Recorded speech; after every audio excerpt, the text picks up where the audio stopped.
have one more guest for you because, yes, this is always going to be a jam-packed show. So we want to introduce you to Aaron Perlett. I hope I'm saying that correct, Aaron. You are. Oh, fantastic. Hello. Okay, so we want to talk about people arguing, and you wrote a fascinating book based on politics, but I think we can apply this to anybody and everybody. Yeah, the book is called The Death of Compromise, and it's really kind of a more of an historical analysis of how we've gotten to the point we're at today in American history, and that we've seen this kind of procession of politically motivated anger that has permeated our entire culture. It's gone well beyond politics, to the point where we've entered into what I call an outrage economy. Where compromise is seen as almost a moral failure or a capitulation. That is really fascinating. And I think, yeah, something that sticks out to me in talking about that is like there's so much otherness of like, yeah, just that division and thinking about otherness and, yeah, not compromising. What do you think, I guess, is there one person that may have started this? Obviously, the right is going to point the finger at the left is going to point the finger at the right. Or have we slowly been progressing into this divisiveness, but we just haven't realized it? And maybe social media's role in that as well. There we go. That's a good one. No, I mean, that's a great question. And the thing is that no one is responsible and everyone is responsible for this. I spoke to a number of U.S. senators, some economists, some former lobbyists, and there are a number of trigger points you can look at during the past 50, 60, 70 years that contribute to this. Everything from C-SPAN beginning to televised congressional hearings, which is believed to have created a performative nature in politics.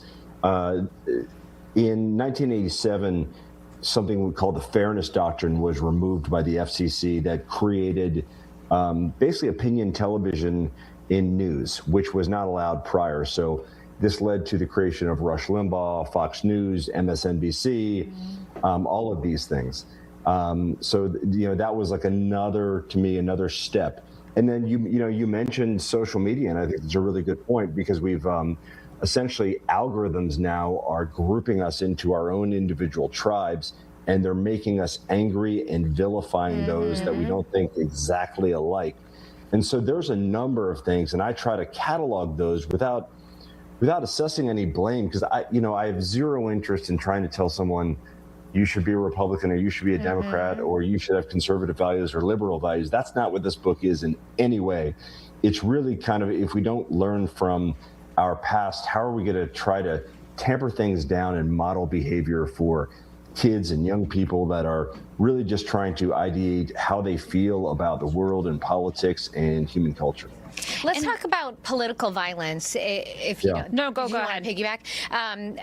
You mentioned that in the press release that you sent us, and I think that's really interesting because one of the things that you talk about, left or right, this is not necessarily political, but the assassination of Charlie Kirk, who was political. We have several attempted assassinations on the current president's life, including the incident that took place at the Correspondents' Dinner, where you have people, members of the media from both sides of the aisle attending. The political violence is like something we've never seen before. Is it because, President Lincoln was assassinated, President Reagan was shot. Is it because we have the social media, so now we see more of it, it was still happening, or are people growing angrier and committing these violent acts? I think it's because we've started to vilify those who were different than, more than anything else. But you're absolutely right in that the volume of political violence over the past 15 and 20 years, even there in your home state with Gabby Giffords, someone shot her who he didn't believe that a woman should be in political office, so he shot her, and that's how he was addressing his political concerns. But you're absolutely right in that with Charlie Kirk, I didn't particularly believe in his platform, but he was going about what he wanted to do in the right way. He was trying to change hearts and minds and speaking to young people and engaging them. And, that is how our political system is supposed to work. And that was right on the heels of 2 legislators in the state of Minnesota that had been gunned down. One of them killed along with her husband. And, it really started to upset me. And so when Charlie Kirk was shot, that was, to me, kind of the straw that broke the camel's back, and when I started writing this book. Amazing. I'm curious for you in our final minute here, just moving forward, what is, if you could look into a crystal ball, like what is your forecast for our society in this topic? And what is your advice or guidance to people who maybe want to compromise more and change it? Yeah, we have 1 minute left. Yeah, there's a great model that's been put forward by the governor of Utah called Disagree Better. And there's a number of governors and other political figures that have been signing on. And it's simply about trying to resolve issues that are political in nature in ways with conversation, with negotiation, instead of violence and anger, and not vilifying those that are across the aisle from us. And I think if we can better try to model that behavior, it's going to be better for our society now, as well as young people who are growing up and seeing the way grown-ups are acting. How do people get your book? They can visit either deathofcompromise.com or they can go to Amazon and buy it there. Awesome. Great information. Thank you for joining Great us. Conversation. Thank you so much. Have a for great having me. I appreciate afternoon. it. Thank you. Okay, we'll see you guys tomorrow.